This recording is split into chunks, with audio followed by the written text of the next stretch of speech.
Je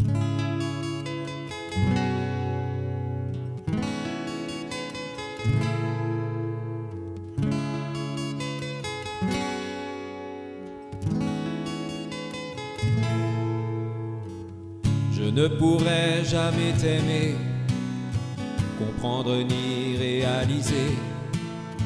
Je ne pourrai jamais saisir tout ce que tu as dû subir. Viens et ouvre mes yeux, Seigneur. Tu quittes à ton trône et ta gloire, brisé pour me donner l'espoir. Tes pieds, tes mains sont les témoins du grand amour qui fut le tien. Viens et ouvre mes yeux, Seigneur. Viens et ouvre mes yeux, Seigneur. Révèle-moi ton amour, révèle-moi ta bonté, que je puisse enfin t'aimer chaque jour. Révèle-moi ton amour, révèle-moi ta bonté, que je puisse enfin t'aimer toujours.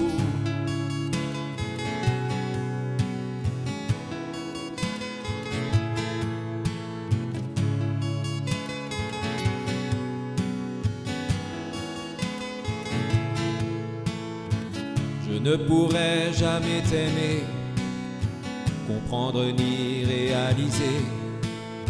Je ne pourrai jamais saisir tout ce que tu as dû subir. Viens et ouvre mes yeux, Seigneur. Tu quittes à ton trône et ta gloire, brisé pour me donner l'espoir. Tes pieds, tes mains sont les témoins du grand amour qui fut le tien. Viens et ouvre mes yeux, Seigneur. Viens et ouvre mes yeux, Seigneur. Révèle-moi ton amour, révèle-moi ta bonté, que je puisse enfin t'aimer chaque jour. Révèle-moi ton amour, révèle-moi ta bonté, que je puisse enfin t'aimer toujours. Révèle-moi ton amour, révèle-moi ta bonté, que je puisse enfin t'aimer chaque jour. Révèle-moi ton amour, révèle-moi ta bonté, que je puisse enfin t'aimer toujours. Viens et montre-moi, fais-moi connaître. Viens et montre-moi ton amour pour moi. Viens et montre-moi, fais-moi connaître, Seigneur, ton amour pour moi. Viens et montre-moi, fais-moi connaître. Viens et montre-moi ton amour pour moi. Viens et montre-moi, fais-moi connaître, Seigneur, ton amour pour moi. Révèle-moi ton amour, révèle-moi ta bonté, que je puisse enfin t'aimer chaque jour. Révèle-moi ton amour, révèle-moi ta bonté, que je puisse enfin t'aimer toujours. Révèle-moi ton amour, révèle-moi ta bonté, que je puisse enfin t'aimer chaque jour. Révèle-moi ton amour, révèle-moi ta bonté, que je puisse enfin t'aimer toujours.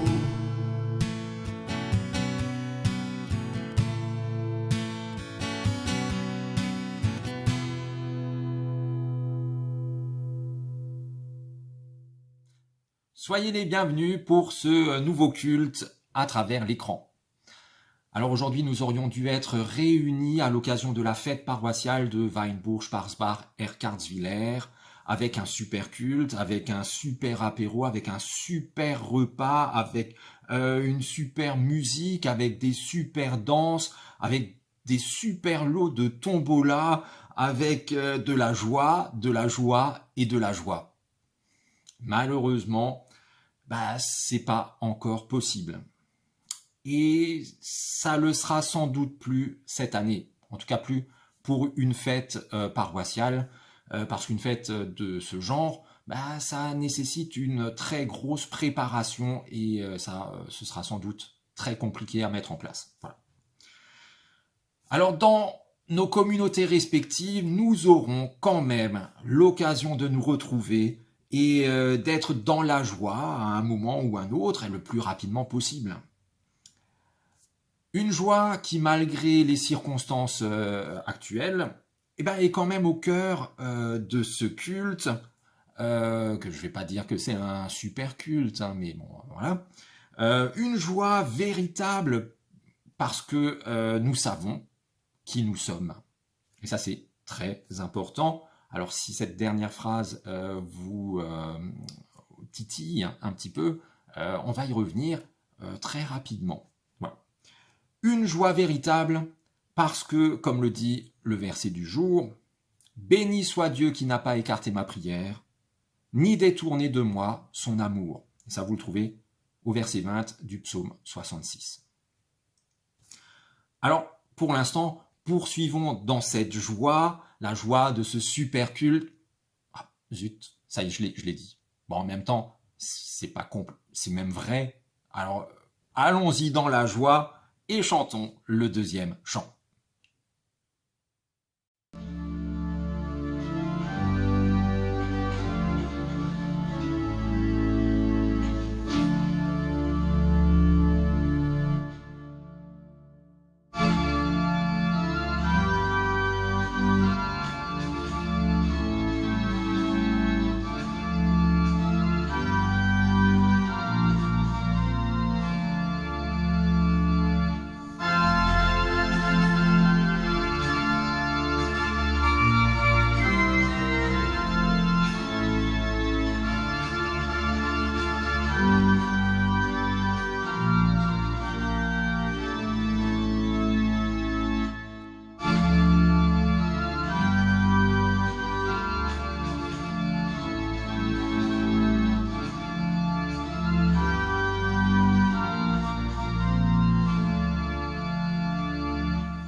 Seigneur, je te loue de ce que je suis une créature si merveilleuse. Nous prions avec les mots du psalmiste au psaume 139. Seigneur, tu regardes jusqu'au fond de mon cœur et tu sais tout de moi. Tu sais si je m'assieds ou si je me lève. Longtemps d'avance, tu connais mes pensées. Tu remarques si je suis dehors ou chez moi. Tu es au courant de tout ce que je fais. La parole n'est pas encore arrivée à mes lèvres, que tu sais déjà tout ce que je vais dire. Tu es derrière moi, devant aussi, tu poses ta main sur moi. Où irai-je loin de ton esprit? Où fuirai-je loin de ta face? Si je monte au ciel, tu es là. Si je me couche parmi les morts, t'y voici. Si je m'envole jusqu'au soleil levant, ou si je vais m'établir au soleil couchant, même là ta main me guide, ta main droite ne me lâche pas. C'est toi qui as créé ma conscience, qui m'as tissé dans le ventre de ma mère. Seigneur, je te loue de ce que je suis une créature si merveilleuse. Le Seigneur fait des merveilles, aucun doute là-dessus. Le monde en est rempli, et la nature aussi, aucun doute là-dessus.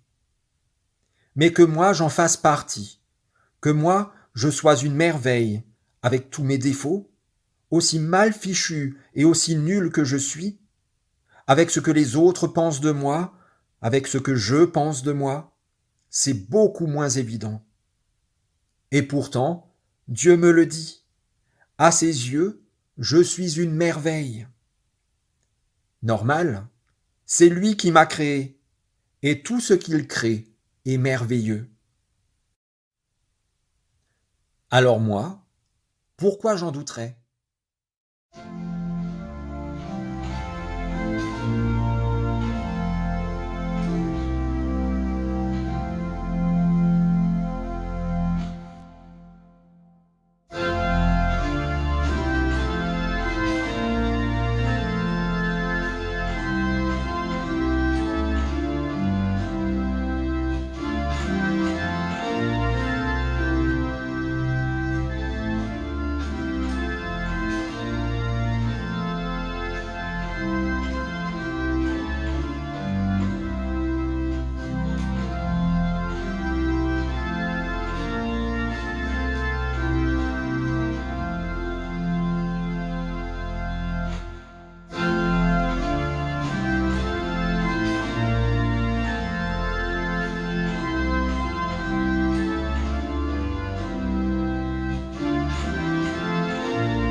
Un homme offrit un grand festin auquel il invita beaucoup de monde. À l'heure du repas, il envoya son serviteur dire aux invités. Venez, car c'est prêt maintenant. Mais tous, l'un après l'autre, se mirent à s'excuser. Le premier dit au serviteur. J'ai acheté un champ et il faut que j'aille le voir. Je te prie de m'excuser. Un autre lui dit. J'ai acheté 5 paires de bœufs et je vais les essayer. Je te prie de m'excuser. Un autre encore dit. Je viens de me marier et c'est pourquoi je ne peux pas y aller. Le serviteur retourna auprès de son maître et lui rapporta ses réponses. Le maître de la maison se mit en colère et dit à son serviteur. Va vite sur les places et dans les rues de la ville et amène ici les pauvres, les infirmes, les aveugles et les boiteux. Lorsque Jésus parle du royaume de Dieu, il utilise souvent l'image d'un festin. Nous imaginons alors un grand repas avec de la nourriture et des boissons, des lumières et de la musique, et surtout de nombreux amis, la famille, les gens qu'on aime. En fait, tout ce qui nous est actuellement impossible. Mais voilà que la parabole se fait incisive. Les autres invités ne seront pas forcément nos amis, la famille, les gens qu'on aime, mais les pauvres, les infirmes, les aveugles et les boiteux. Nous prions. Seigneur, ton royaume est un festin que nous partageons avec les pauvres, les infirmes, les aveugles et les boiteux. Il faudrait peut-être que nous commencions à nous y habituer. Nous te remettons nos peurs et notre pauvreté, alors que nous savons que nous ne pouvons pas aimer notre prochain, parce que nous sommes trop remplis de nous-mêmes, encombrés par notre orgueil, enfermés dans nos préjugés. Seigneur, ayez pitié de nous.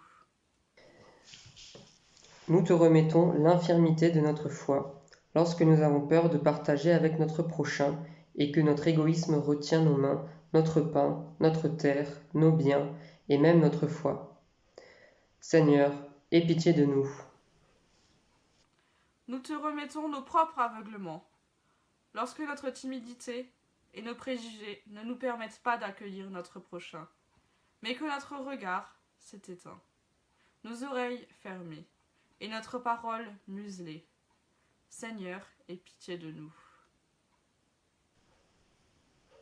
Tels que nous sommes, Seigneur, nous boitons devant ta grâce, nous invoquons simplement ta richesse sur notre pauvreté, ta guérison sur nos infirmités et ta lumière sur notre cécité. Amen. Oui, dit Dieu, mon royaume est pour les pauvres, les infirmes, les aveugles et les boiteux. Mais j'ai vu la pauvreté de ta foi, l'infirmité de ton amour, la faiblesse de ton espérance et l'hésitation de ta marche. Dans mon royaume, il y a une place pour toi, car c'est ma grâce qui t'accueille. Alors dépose tes craintes, oublie ta peine et relève-toi, car tu es fils et fille du roi des cieux.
de Luc au chapitre 15. Après avoir raconté l'histoire d'un berger, parti à la recherche d'un de ses 100 moutons, et celle d'une femme partie à la recherche d'une de ses 10 pièces d'argent, Jésus enchaîne avec un homme qui perd quelque chose d'encore bien plus précieux. Un homme avait 2 fils. Le plus jeune dit à son père, « Père, donne-moi la part de fortune qui doit me revenir. » Le père partagea son bien entre eux. Peu de jours après, le plus jeune fils convertit en argent tout ce qu'il avait et partit pour un pays lointain, où il dilapida sa fortune en vivant dans la débauche. Lorsqu'il eut tout dépensé, une grande famine survint dans ce pays, et il commença à manquer de tout. Alors il se mit au service d'un des citoyens de ce pays, qu'il envoya dans ses champs pour y faire paître les cochons. Il aurait bien désiré se rassasier des caroubes que mangeaient les cochons, mais personne ne lui en donnait. Rentré en lui-même, il se dit, « Combien d'employés chez mon père ont du pain de reste, alors que moi, ici, je meurs de faim. Je vais partir, j'irai chez mon père et je lui dirai, « Père, j'ai péché contre le ciel et envers toi. Je ne suis plus digne d'être appelé ton fils. Traite-moi comme l'un de tes employés. » Il partit pour rentrer chez son père. Comme il était encore loin, son père le vit et fut ému. Il courut se jeter à son cou et l'embrassa. Le fils lui dit, « Père, j'ai péché contre le ciel et envers toi. Je ne suis plus digne d'être appelé ton fils. » Mais le père dit à ses esclaves, « Apportez vite la plus belle robe et mettez-la lui.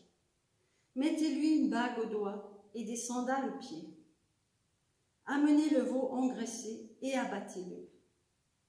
Mangeons et faisons la fête, car mon fils que voici était mort, et il a repris vie. Il était perdu, et il a été retrouvé. » Et ils commencèrent à faire la fête. Or, le fils aîné était au champ. Lorsqu'il revint et s'approcha de la maison, il entendit de la musique et des danses. Il appela un de ses serviteurs pour lui demander ce qui se passait. Ce dernier lui dit, « Ton frère est de retour, et parce qu'il a été rendu en bonne santé, ton père a abattu le veau engraissé. » Mais il se mit en colère, il ne voulait pas entrer. Son père sortit le supplier. Alors il répondit à son père, « Il y a tant d'années que je travaille pour toi, comme un esclave. Jamais je n'ai désobéi à tes commandements, et jamais tu ne m'as donné un chevreau pour que je fasse la fête avec mes amis. Mais quand ton fils que voici est arrivé, lui qui a dévoré ton bien avec des prostituées, pour lui tu as abattu le veau engraissé. » Le père lui dit, « Toi mon enfant, tu es toujours avec moi, et tout ce qui est à moi est à toi. Mais il fallait bien faire la fête et se réjouir, car ton frère que voici était mort, et il a repris vie. Il était perdu, et il a été retrouvé. » Le texte ne nous dit pas comment ça s'est fini pour le fils aîné. On ne peut qu'espérer qu'il ait rejoint les autres dans la fête. On ne peut qu'espérer que son cœur se soit vidé de sa colère, pour se remplir de joie pour son frère qui était perdu et qui est retrouvé, son frère qui était mort et qui a repris vie. On ne peut qu'espérer qu'il ait lui aussi troqué sa proximité géographique pour une proximité beaucoup plus puissante, celle du cœur.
La semaine dernière, vous avez eu droit à une question du jour facile. Et figurez-vous que ça a fait jaser dans les chaumières. Moi non plus, je n'y crois pas et pourtant. Certains ont dit que c'était fait exprès pour attirer plus de spectateurs.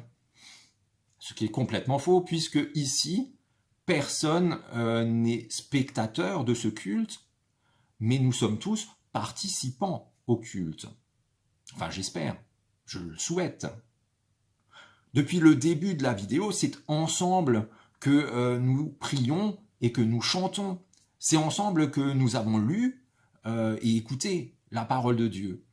C'est en ce moment ensemble que nous méditons cette parole et que nous réfléchissons.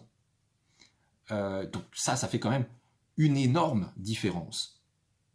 Alors même si je souhaite toujours que chacun puisse en retirer quelque chose de bon pour lui-même, de l'énergie, un encouragement, une guérison, une révélation, etc. Personne n'est ici simplement en tant que consommateur pour consommer quelque chose de tout près, comme un épisode d'une très bonne série télévisée. Voilà, pour ça, il y a Netflix. D'autres, qui sont encore plus mauvaise langue que les premiers, ont dit que c'était parce que nous autres, participants à ces cultes, nous sommes trop bêtes pour répondre à des questions plus difficiles. Ce qui est complètement faux, puisque ce que nous partageons ici ne se partage pas d'abord, encore moins uniquement avec le cerveau, mais surtout avec le cœur. Et au niveau du cœur, je vous connais quand même un petit peu, je sais que vous êtes balèze. En plus, nous sommes convaincus, vous et moi, je vous l'ai dit, je vous connais, que ce n'est qu'en maîtrisant les bases, les fondements, les fondamentaux de notre foi qu'on peut avancer sur notre chemin de foi. Dites-moi quel serait l'avantage à se coltiner uniquement des questionnements qui nous dépassent tous, même moi qui suis censé ensuite vous les expliquer. Dites-moi à quoi ça nous servirait et à quoi moi je vous servirais si moi-même je n'y comprends rien. À rien. Vous trouvez pas qu'il y a déjà bien assez de gens qui savent tout sur tout et qui n'hésitent jamais à le dire aussi haut et fort que possible, alors qu'en fait, et là, ça reste entre nous, ce sont des guignols qui n'en connaissent pas plus que nous sur plein d'autres de sujets, alors au niveau de la foi, clairement. Mais nous, c'est pas ce qu'on veut.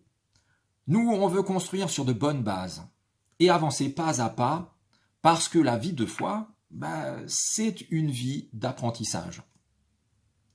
Tenez, quand Jésus raconte ces 3 histoires, celle de ce berger qui a perdu un de ses 100 moutons, celle de cette femme qui a perdu une de ses 10 pièces d'argent, et enfin celle de ce papa qui a perdu un de ses 2 fils. Ce sont là 3 histoires tirées de la simplicité du quotidien, de l'ordinaire, de la vie de tous les jours. 3 histoires qui, ainsi enchaînées, nous amènent progressivement à découvrir l'intensité incroyable de l'amour de Dieu. À ce niveau-là de notre culte et de ce partage, on n'a rien de temps, clairement, sans nous prendre la tête et sans nous prendre pour des génies surtout. On a déjà souligné 5 choses essentielles à la foi et à la vie de foi. La première, c'est que participer activement au culte est la meilleure façon d'en retirer quelque chose. La deuxième, c'est réfléchir, c'est bien. Mais réfléchir avec le cœur, c'est mieux. La troisième, avancer pas à pas, c'est le plus sûr moyen d'avancer. La quatrième, c'est pas parce que c'est simple que ça ne vaut rien. Et enfin la cinquième, tout ça on l'a dit, hein. Dieu est fou d'amour pour nous. On pourrait s'arrêter là, crier Alléluia, Amen, et ce serait bon. Mais j'ai encore 2-3 trucs à rajouter. Parce que là, maintenant, j'ai l'impression, je suis même sûr, qu'on est chaud pour aborder une question que personne ne pourra dire qu'elle est trop facile. Et cette question va nous permettre de souligner encore autre chose qui est aussi essentielle dans notre vie de foi. C'est parti. La question, la voici. Savez-vous qui vous êtes? Ah ben, oui, non, c'est pas ça. Savez-vous qui vous êtes vraiment? Une question intéressante, mais elle n'est pas aussi simple qu'elle semble. Une question qui se pose forcément à nous, un jour ou l'autre, et d'ailleurs, elle se pose à nous, là, maintenant, aujourd'hui. Une question qui surgit en fait de cette histoire du père et de ses 2 fils.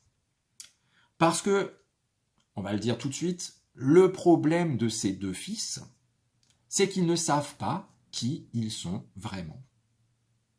Aucun des 2 ne réalise qu'il est vraiment le fils de leur père. Et c'est ça le souci. Le plus jeune, comme tant d'autres, il s'en souvient quand même au début de l'histoire. Juste assez pour demander son héritage.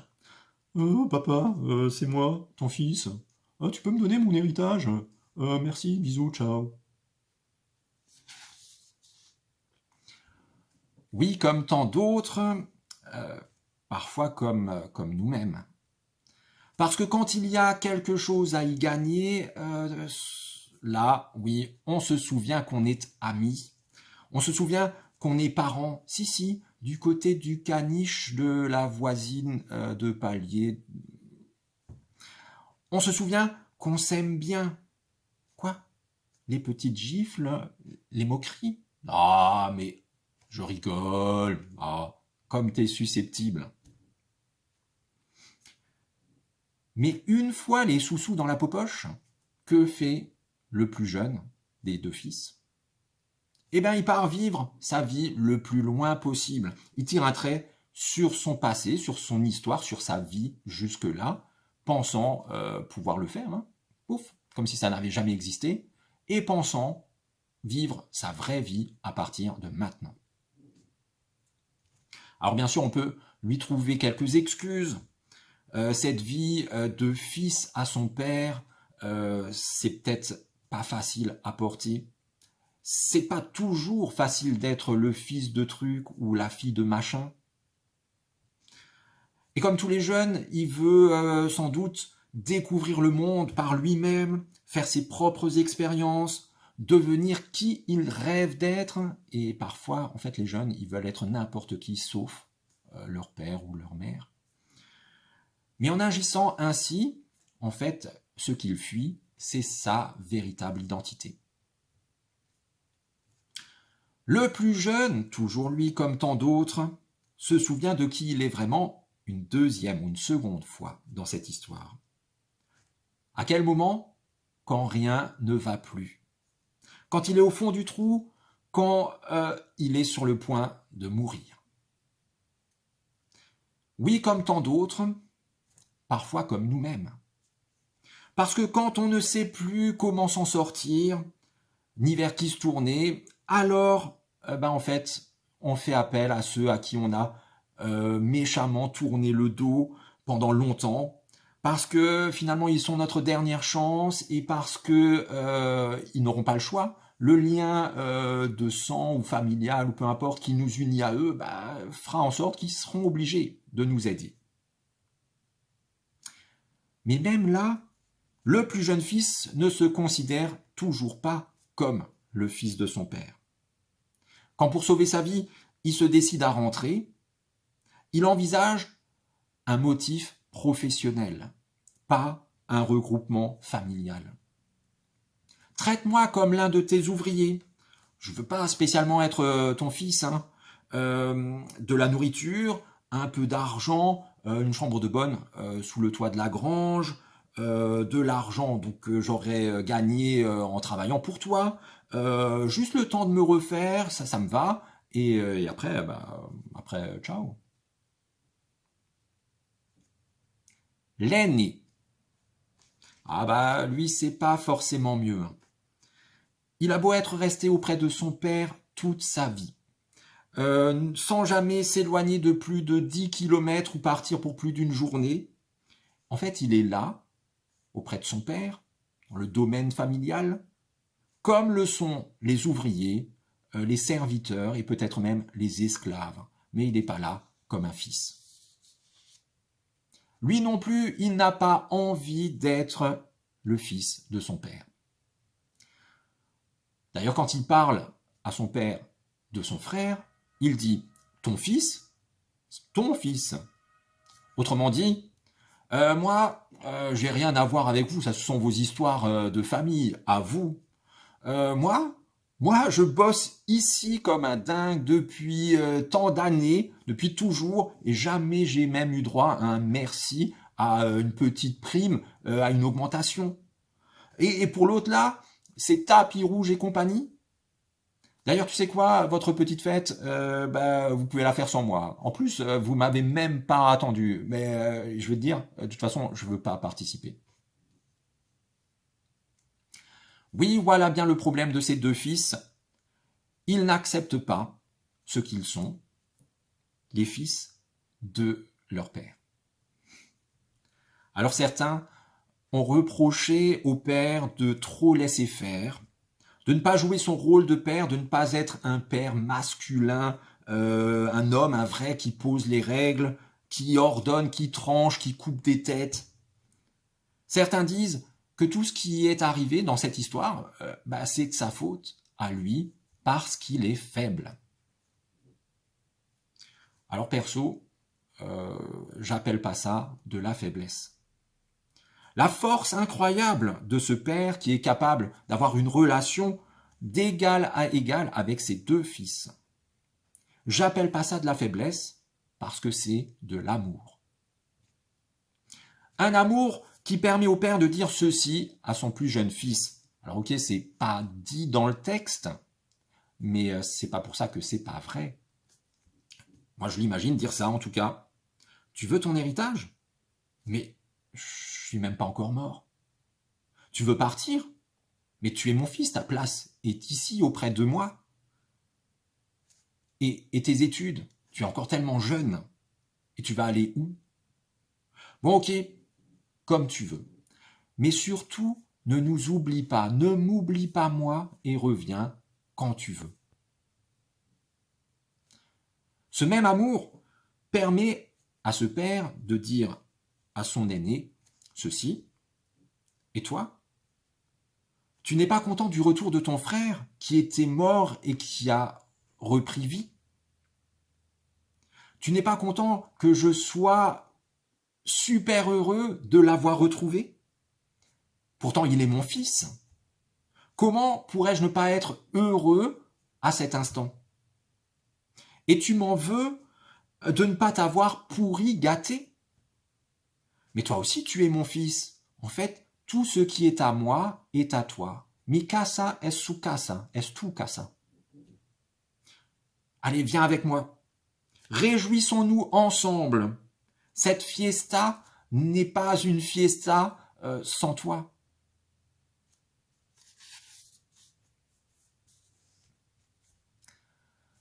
L'amour vise le bien-être, le bonheur de l'être aimé et rien d'autre. L'amour n'impose rien, pas plus qu'il ne s'impose. L'amour invite, il propose, il ne retient pas captif, il libère. L'amour espère, comme le Père guette le retour de l'être aimé. L'amour se tient prêt à lui sauter au cou, à l'embrasser fougueusement, à faire la fête avec lui et pour lui. L'amour encourage, il console, il relève, il guérit. Où y a-t-il la moindre once, trace, soupçon de faiblesse dans tout ça? Dans l'action et dans l'être du Père, tout n'est qu'amour. Un amour extrême, sans limite, un amour fou. Un amour dont nous sommes nous-mêmes issus et auquel nous sommes appelés à retourner, à revenir, pour retrouver nous aussi notre véritable identité et être qui nous sommes vraiment. Car oui, telle est la réponse à la question, pas aussi facile que ça, du jour. Savez-vous qui vous êtes vraiment? Réponse, vous êtes enfant de Dieu. Alors, ne cherchez pas. Vous n'êtes pas meilleur que les deux fils de l'histoire. Nous ne sommes pas meilleurs, je devrais dire nous. Allez, je vais dire vous. Vous n'êtes pas meilleur que les deux fils de l'histoire. Vous n'êtes pas pire non plus. En fait, vous êtes un peu des deux. Nous sommes tous un peu rebelles, un peu jaloux, un peu tête à claque, un peu épris d'une liberté illusoire, un peu chiant, etc., etc. Et pourtant, comme ces deux fils de l'histoire, Dieu nous aime quand même. Parce que nous sommes ses enfants. Oui, vous êtes enfants de Dieu. Vous êtes la prunelle de ses yeux. Vous êtes sa plus magnifique création. Vous êtes le sujet de son amour démesuré et de toute son attention. Ah, mais c'est pas parce qu'on prie le Notre Père tous les jours qu'on en a réellement conscience d'être l'enfant de ce Notre Père. Mais normalement là, après ce culte, partagé ensemble, ça devrait quand même être un tout petit peu plus évident. Avec le prochain chant, proclamons sur nos vies la réalité de l'amour de notre Père et notre réelle identité d'enfant de Dieu. Amen.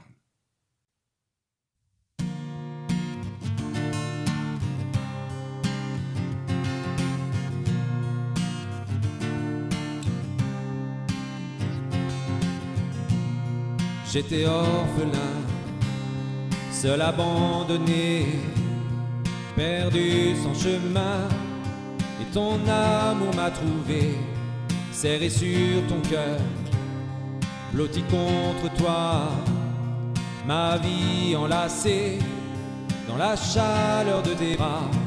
Il guérit, restaure, en vivant les morts, mon plus grand trésor.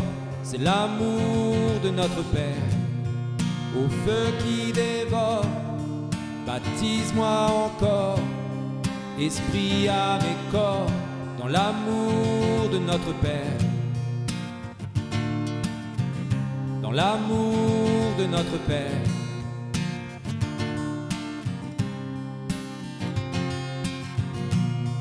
J'étais orphelin, tu m'as adopté. Saisi par ta main, tu m'as donné un foyer, de nouveaux vêtements, une bague au doigt. Tu transformes les mendiants en enfants du roi des rois. Il guérit, restaure, en vivant les morts. Mon plus grand trésor, c'est l'amour de notre Père, au feu qui dévore. Baptise-moi encore, esprit à mes corps, dans l'amour de notre Père. Il guérit, restaure, en vivant les morts. Mon plus grand trésor, c'est l'amour de notre Père, au feu qui dévore. Baptise-moi encore, esprit à mes corps, dans l'amour de notre Père.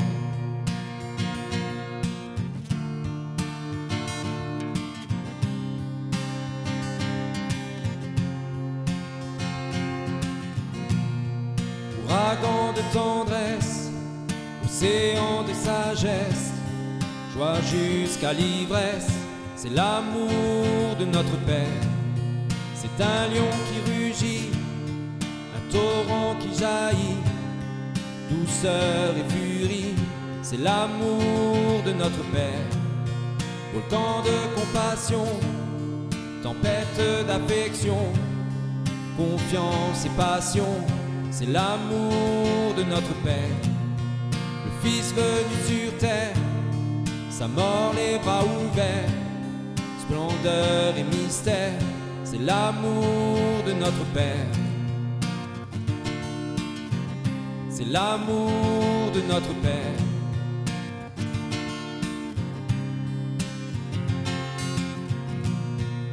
Il guérit, restaure, en vivant les morts. Mon plus grand trésor, c'est l'amour de notre Père. Au feu qui dévore, baptise-moi encore, esprit à mes corps, dans l'amour de notre Père. Il guérit, restaure, en vivant les morts. Mon plus grand trésor, c'est l'amour de notre Père.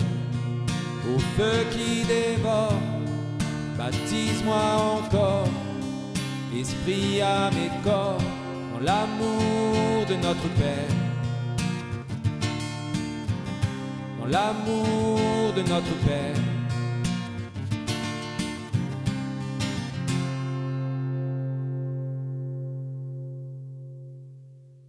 Nous prions les uns avec et pour les autres. Seigneur, ma prière est souvent si ambitieuse qu'elle en devient démesurée. Elle fouille même dans les recoins de l'inutile et du superflu. Elle ne fait pas la distinction entre mes envies les plus immédiates et les désirs les plus insondables, entre ce que j'exige pour moi et ce qui est nécessaire pour les autres, entre les plaisirs quotidiens et le goût du bonheur. C'est pourquoi, aujourd'hui, Seigneur, ma prière ne s'adresse à toi que pour te demander de prier toi-même pour moi, non pas à ma place, mais avec moi. Car mieux que moi, tu connais les secrets des cœurs, la beauté des invocations et la nécessité du silence. Ce n'est qu'ainsi que ma prière peut rejoindre le mystère de ta volonté. Seigneur, toi qui nous as façonnés, donne-nous de réaliser que notre ressemblance l'est à ton image.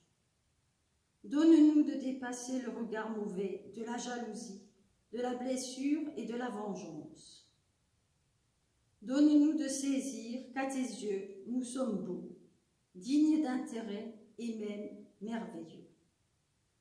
Donne-nous de voir l'autre comme toi-même tu le vois, avec des yeux de père, avec des yeux de mère, avec des yeux d'amour. Seigneur, nous te confions tous ceux qui sont soumis aux difficultés de la vie, tous ceux qui sont durement éprouvés par la maladie, la tristesse, la solitude, la violence, le désespoir, le deuil. Sois leur guérison, leur consolation, leur secours et leur résurrection. Nous te confions tous ceux qui ont une mauvaise opinion d'eux-mêmes, tous ceux qui se sous-estiment, qui n'arrivent pas à s'aimer au point de se faire du mal, comme aussi ceux qui se surestiment et qui par là font du mal à eux et à ceux qui les entourent. Donne-leur de se voir exactement comme tu les vois. Donne-leur de se découvrir tout simplement ton enfant. Seigneur, nous te prions tout particulièrement pour les personnels de santé et tous ceux qui nous ont portés durant le confinement et qui continueront à nous porter de toute leur force et de tout leur cœur dans les jours et les mois qui viennent. Soutiens-les, protège-les, encourage-les, bénis-les. Seigneur Dieu, toi qui fais de nous tes enfants, nous te confions toutes nos prières, réunies dans les paroles que Jésus, ton Fils, notre Sauveur, nous a lui-même apprises. Notre Père, qui es aux cieux.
Voilà que ce super culte touche déjà à sa fin. allons dans cette journée, dans nos vies, avec la certitude que nous sommes merveilleux et merveilleusement aimés de Dieu, parce que nous sommes ses enfants les plus précieux.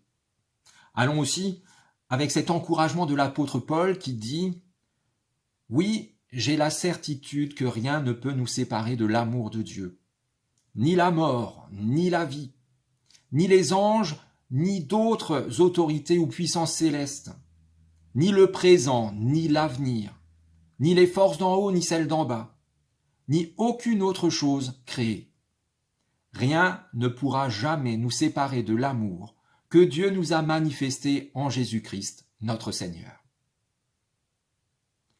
Oui, l'amour est le lien fraternel qui nous unit les uns aux autres et qui nous unit chacun éternellement à Dieu, notre Papa du ciel. Alors prenez bien soin de vous avec un courage renouvelé et une confiance indestructible. Soyez bénis, vous êtes bénis. Amen. Et nous chantons le dernier chant.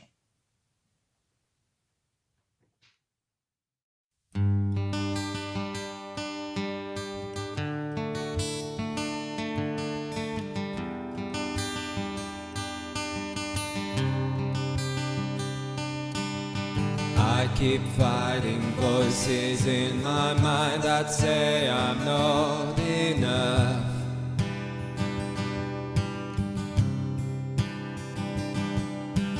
Every single lie that tells me I will never measure up.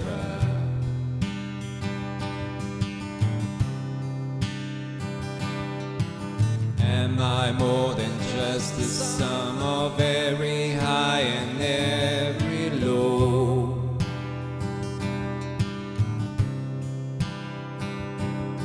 Remind me once again just who I am, because I need to know. Whoa, you say I am loved when I can't feel a thing. You say I am strong when I think I am weak. You say I am held when I am falling short, when I don't belong.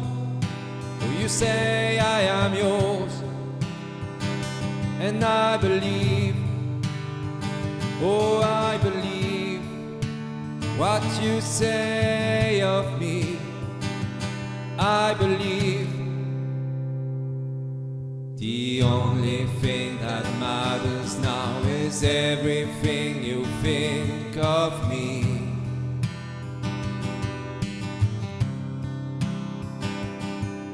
In you I find my worth, in you I find my identity. Whoa, you say I am loved when I can't feel a thing. You say I am strong when I think I am weak. You say I am held when I am falling short, when I don't belong. Oh, you say I am yours, and I believe, oh, I believe what you say of me. I believe, taking all I have and now I'm laying it at your feet.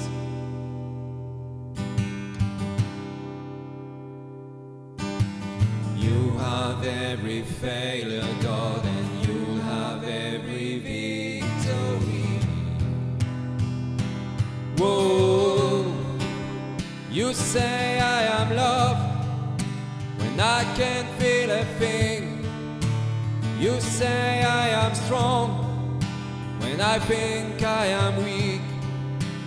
You say I am held when I am falling short, when I don't belong.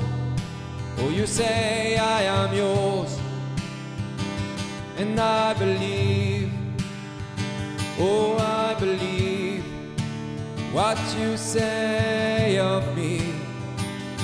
I believe, oh, I believe, yes, I believe what you say of me. Oh, I believe.